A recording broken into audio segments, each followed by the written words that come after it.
to ride a bike, and it was a good short ride today. Good roads, good people, and of course good fun.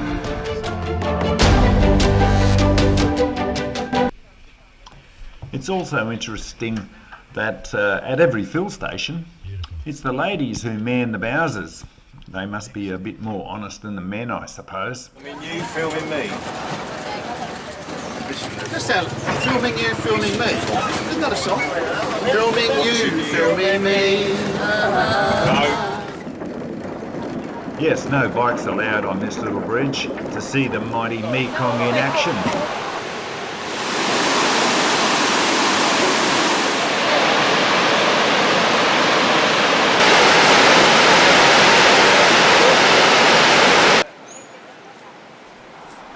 Yes, as we get older, we always want to relive that childhood of ours.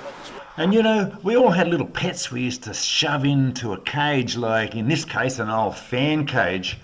But then as everyone grows older, you know, our priorities lie elsewhere, I suppose, and pets go by the wayside.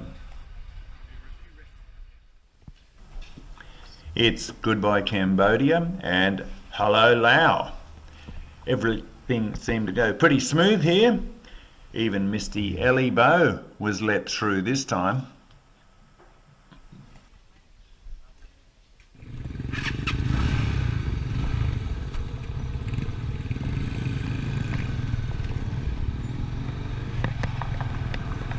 So it's goodbye Cambodia and hello Laos.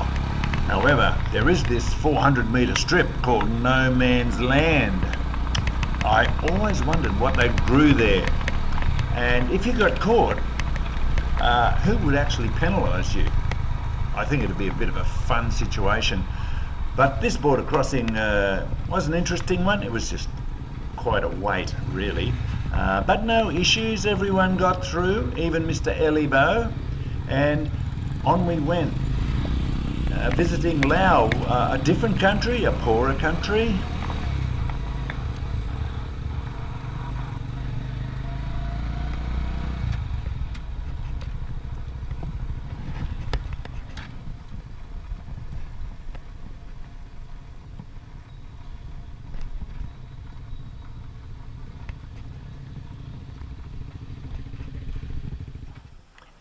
And it's a good time for the mechanics to check the condition of the bikes, which made me wonder how bad are the roads ahead.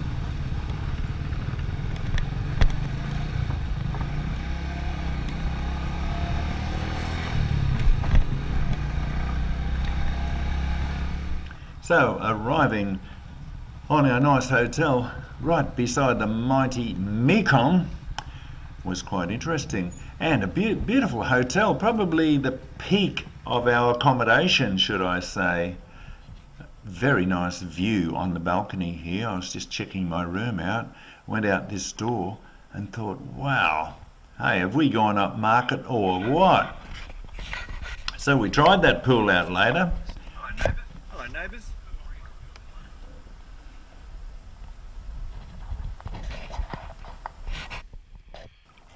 I've always wanted to swim in the mighty Mekong, and I soon found out why absolutely no one swims in the mighty Mekong. It's probably not recommended. I just don't know what grows on the bottom there. But people live off it.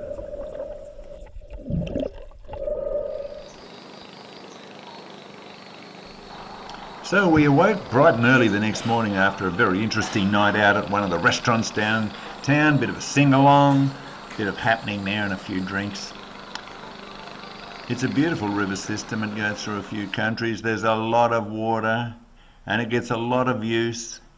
And this one here is 1,000 islands or 4,000 islands or any number between, but it's used by a lot of people going to work.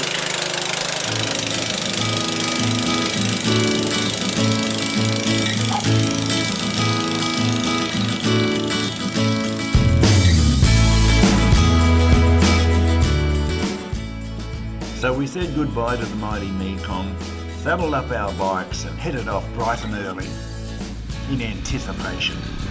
But did we know we were going to meet dusty Springfield without the Springfield part? and this went on for 100 kilometres.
And we found a little bit of sealed road, but were to learn that this was the abandoned village. No one lives here. There was a dam just upstream. It burst a few years ago, flooded the place, killed thousands of people.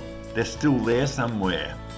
The only things that survive are walking around aimlessly, very aimlessly.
Yes, the very welcome van.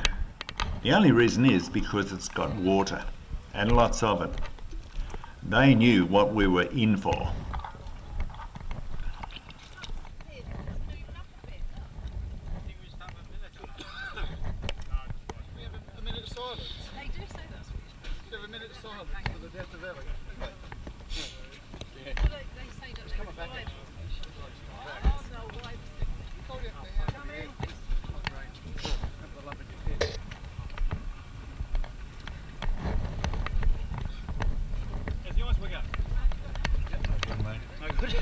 That's the least fun I've had for fucking years, mate. The least? Following those trucks. Following those trucks. Yeah, well, following the truck's not really a good idea, is it? Definitely not. Oh my god. I don't know how much dust your lungs can take. You know? I washed my eyes out, they're okay, I think. Hold your breath. Amazing. Just amazing. Look at what's around. Just killed all the trees and everything. Well, we're almost there after 100 kilometres of dusty road, and believe it or not, most of us look like prisoners at the end of it, and these two gay boys probably should have been prisoners. But the next morning I awoke, it was a beautiful morning. I went for my morning run, And I found a floating restaurant on one of the bloody rivers. Could have been the Mekong. There's water everywhere up in that bloody place. It was awesome. And of course there's people just burning shit on the side of the road as you do up there. But the show goes on.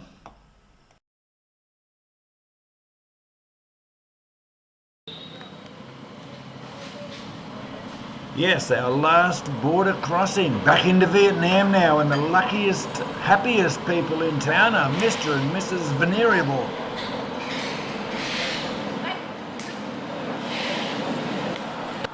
We then checked out some of the spoils of war. It's amazing what war can bring. I mean, these people grabbed a couple of tanks, painted the things up. It's a very well kept monument. It means a lot to the locals, and we were happy to do some photos and check it out before heading off.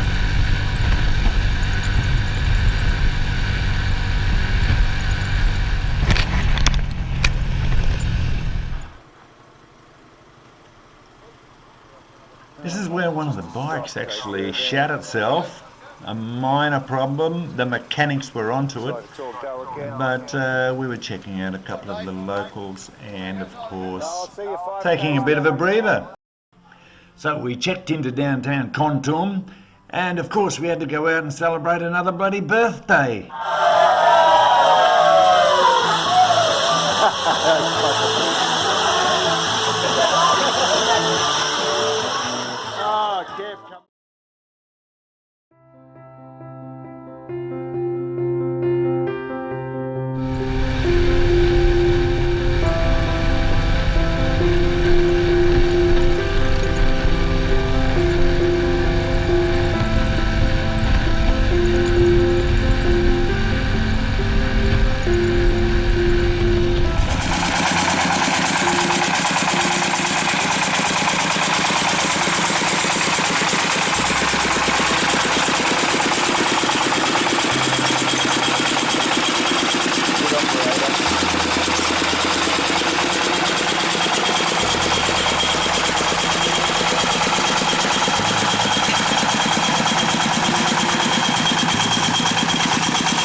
Yeah, I know exactly, mate.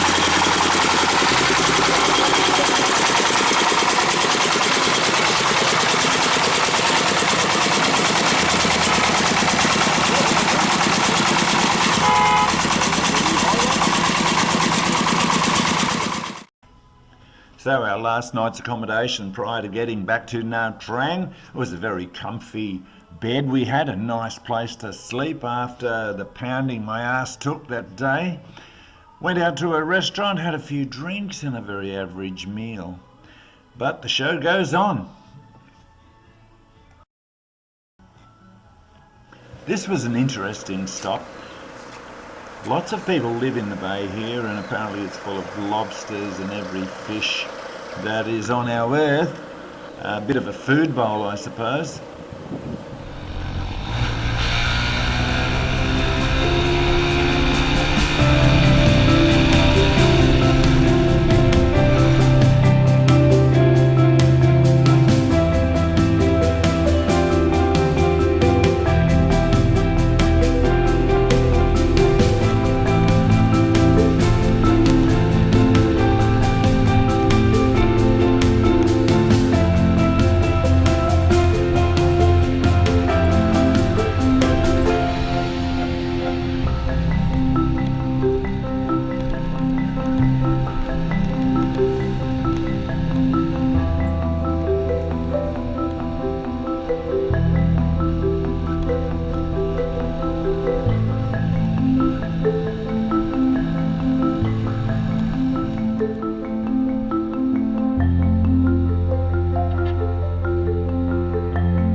As the VMT crew were preparing our lunch one day, there was a motorcycle shop across the road. I thought I'd go and check it out.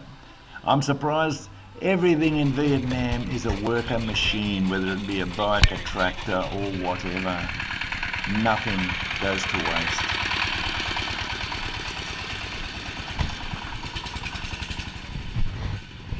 What's happening, eh, today? What you got? Can't hear. Can't hear. What's this one? Huh? A big stick. Take a photo. Photo? Okay. Photo? A photo. Oh, us two. Us two. Come on. Come over here, photo.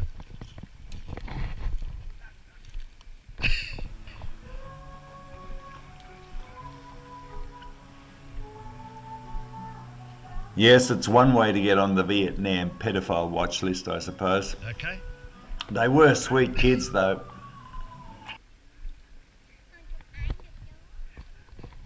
Good photo.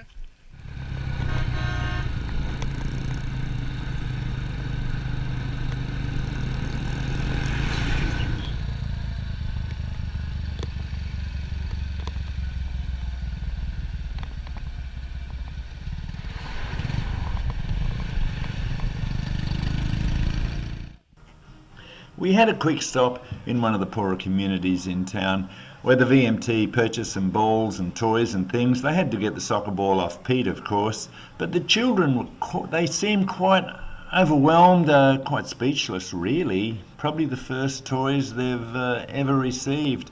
I know some of the girls were handing out lollies, and they may have been the first sweet thing they've tasted in their whole life. That's right. They probably blame me for it. It was funny as fuck. Didn't have enough revs happening. I'm surprised yours is with the oil pumping out your exhaust. Yeah, I'm pumping oil at the moment. You are? Yeah, I've done a Evo. I've done a KLR. I guess they've checked the oil level, haven't they? I'll just have a look, yeah.